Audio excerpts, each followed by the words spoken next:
Prokuroria e Korçës ka dërguar në gjyq për shpërdorim detyre dy zyrtarë të bashkisë pasi favorizuan ndërtuesit me taksën e ndikimit në infrastrukturë në të paktën 20 raste.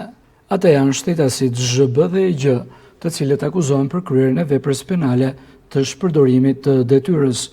Nga hetimet rezultoi se këta shtetas me detyrë, drejtoreshe e drejtorisë urbanistikës dhe përgjegjësi sektorit kontrollit dhe zhvillimit të territorit në Bashkinë e Korçës, të cilët për shumë vite kanë ushtruar detyrën si inxhinier brendësyrës urbanistikës në Bashkinë Korçë, kanë pasur për detyrë të kontrollojnë aplikimet e bëra nga qytetarët apo bizneset për pajisjen me leje për kryerjen e ndërtimeve të reja apo punimeve të tjera ndërtimore, vlerësimin e dokumentacionit, miratimin e lejes e të tjerë, dhe kanë aplikuar taks në shkallë më të ulët në 18 raste, nga 8% në 3% dhe 2 raste nga 4% në 3%.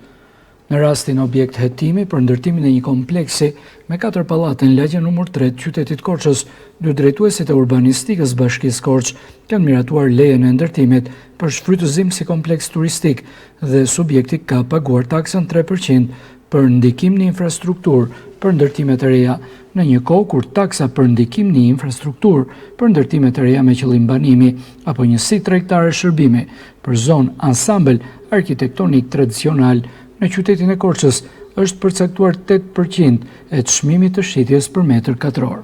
Subjekti nuk i është përmbajtur kushteve të lejes së ndërtimit dhe ka paguar 3% të taksës ndikim në infrastrukturë, kur duhet të paguante 8%, një shmangje prej 36.000 euro me vlerë monetare nga taksa e ndikimit në infrastrukturë vetëm nga ky subjekt. Shmangja e taksës nga 8% në 3% është bërë me miratim të drejtuesve të zyrës së urbanistikës në Bashkinë Korçë. Nga sa më sipër rezulton se me veprimet e tij, shtetasi EG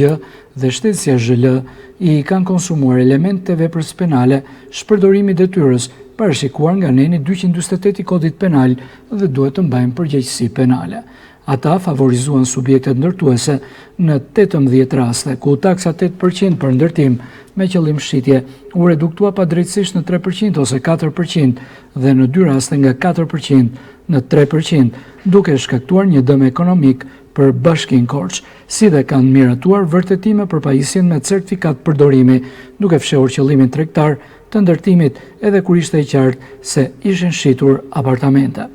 Po kështu, shtetasi EG ka firmosur raporte me përmbajtje të pavërtet dhe nuk ka respektuar kompetencat për kontrollin e ndërtimit, ndërsa kanë shkaktuar dëm ekonomik për Bashkinë Korçë.